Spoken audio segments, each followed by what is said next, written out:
Alright guys, welcome to the channel. So tomorrow, Barcelona is going to be playing against Atletico Madrid for the Spanish Super Cup. This will be the first time ever for 4 teams to be in this tournament. So if you guys didn't know, the Supercopa de España decided last year that they were going to have 4 teams in this tournament. They wanted to restructure, re-innovate, and make this trophy look bigger than how it used to be. And you guys already know my opinion about this. I know that it does look more attractive to the fans, it looks more exciting, but at the end of the day, it does add more games in this season, which means it could bring more fatigue to these players. And it's already exhausting for the players because they have to travel from Spain to Saudi Arabia, and by the time you get there, you feel tired, you feel like you're wore out, and this could be really bad for the players. And right now we have a total of 4 competitions to compete in. We have the Champions League, La Liga, Copa del Rey, and now the Spanish Super Cup. We have to compete in 4 competitions within the next 6 months. So it's a lot of games. It's very compact. It's very hectic. And so the big question is,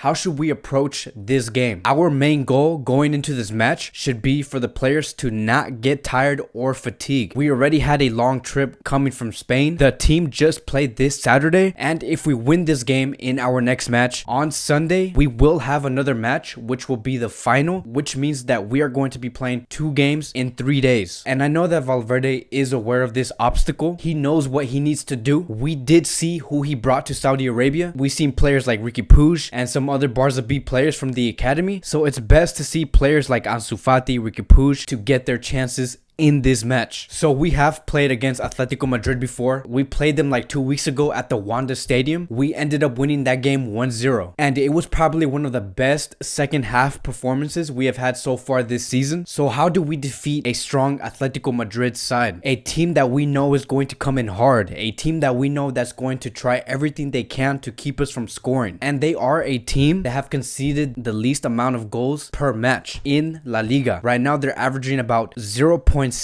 goals conceded per match. The reason why they concede very little goals is because Atletico Madrid is known for always blocking the zone 14. And if you guys don't know what the zone 14 is, it is right outside the box. So if we look at the pictures here, when Atletico Madrid and Barcelona were playing, you can see how crowded Atletico made the zone 14. You can see how Atletico Madrid put all their players inside that zone 14 area, which means that the Barca players had a very hard time creating in that area. And usually when a team is able to create in that area, that team usually ends up winning. So that is why Atletico Madrid likes to make that zone 14 very crowded, and that's what makes it very hard for a team to score against Atletico Madrid. We know how disciplined they can be in that area, and so the only reason why Atletico Madrid is able to achieve such a good structure in defending is because they always play in a 4-4-2 formation, meaning they barely leave any space between the defensive line and the midfield line. There's barely any space in the middle. So it's very hard for any team to create in that zone 14 area when you play against Atletico Madrid. And so that leaves us with 2 options. The first option is to attack the sidelines, the right flank or the right flank. We need to be absolutely perfect on those sides. On that right side, we will have SEMEDO, Messi, and Vidal. And that will be the key for us to get into that box, meaning we have to be precise in our passes when attacking on that right flank. Our crosses to the box also have to be very accurate, because if they are accurate and they get into the box perfectly, Suarez and Vidal are going to be there, and we know how lethal they can be in the air and how lethal they can be in the box. So we have to work our ways through those right flanks and left flanks. That's going to be one option. The second option is going to come down to Messi's and Suarez's brilliance on the pitch. If there is anyone who can create in that zone 14 area against a strong Atletico Madrid side, it will be Messi and Suarez duo. The Messi and Suarez duo, they have been together since 2015 and have been destroying Atletico Madrid's defense for the past 5 years. They know how their defense functions. They have the brains to be able to see the plays that we don't see, and that is what we saw in the last game. That last game that we saw that ended 1-0 about 3 weeks ago, that came down to Messi and Suarez's individual brilliance and performances. That is how we won the game. So that's going to be our second option. Now I want to move on to the most important part, and that is,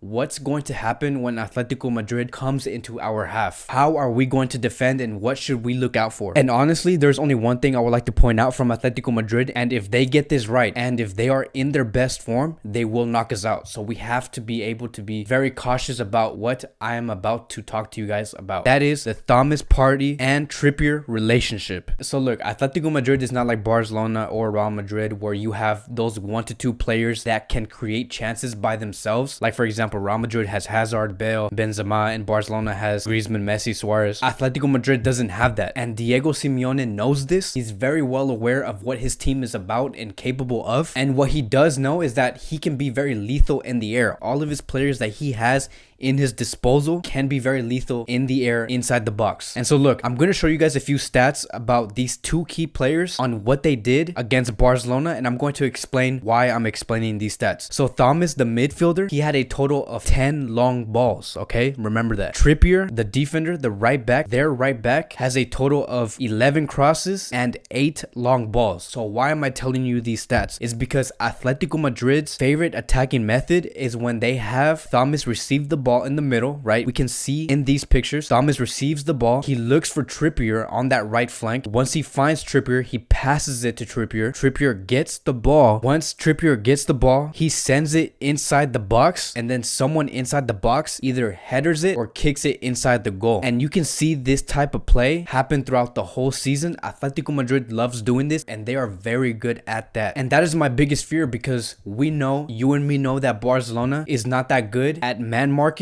when the ball is in the air. A great example was in the game against Alaves when we conceded a goal because we simply couldn't man mark. And against Atletico Madrid is going to be even worse if Thomas Partey and Trippier is on their best day. Those are the 2 players that make Atletico Madrid's attack function and get their attack going. Now I want to speak about the lineup, and I'm going to go based off what I just talked about. We will need a defense and midfield that we know that can be physically good in the air. I'm going to start with the defense. It's going to be SEMEDO, PIQUE, LENGLET, and Jordi Alba. As for the midfield, this is where it's going to be very important because we need to have midfielders that can be very physical and know how to defend. So I'm not going to talk about Rakitic right now. You can forget about Rakitic. We know that Rakitic can't really contribute into anything. So if we want to be able to man mark and stop that play from Atletico Madrid from happening, we will need a physical, hyperactive midfielder, and that is Arturo Vidal. And with him, I'm going to include the JONG and Busquets in that starting midfield. With that starting midfield 3, we can't stop that play from happening. I know that Vidal is more than capable enough to stop Thomas from making those long balls to Trippier and then from Trippier into the box. As for my front 3, we discussed how vulnerable Atletico could be on those right and left flanks, because remember, they like to be very tight and compact in that zone 14, and sometimes they do leave that left or right flank open. So I'm going to go with the MSG, Messi, Suarez, Griezmann. This is where I believe our key player is going to come in, and that's going to be Ansu Fati. If Ansu Fati comes into this game and he knows there is available space here and he knows that he could do damage in that space on that left flank, he can get his goal. He needs to be well aware of the space that he has in front of him and take advantage of it. And also, we know that Atletico Madrid's attention is going to be on Messi and Suarez. We've seen that happen multiple times. They love to have their eyes on Messi and Suarez, and if Ansu Fati is on that left flank and he's able to sneak in there, then he could get his chances and he will be the key player of this match. He just needs to be clinical and sharp, and I believe in Ansu Fati. I know that he could come in right and put the ball inside the net. Now, could we see Riqui Puig participate in this game? To be honest, it depends on how this game goes. If we win like 3-0, 4-0, then yes, of course, by all means put Riqui Puig in, but I highly doubt that's going to happen. So it all depends on how the game goes. If we could put Riqui Puig, because like I explained earlier, Riqui Puig, if we put him in for, let's say, Vidal, our midfield is going to become a lot weaker. We need that physical presence in that midfield. Now for my score prediction, I'm going to go with 2-1. I don't believe Barcelona is going to have a perfect defensive game. I believe that we are going to concede a goal like we always do. Our defense is not perfect, and I don't expect our defense to be fixed overnight. But I also believe that the MSG and Ansu Fati will show up and we will score those goals in order for us to advance to the final against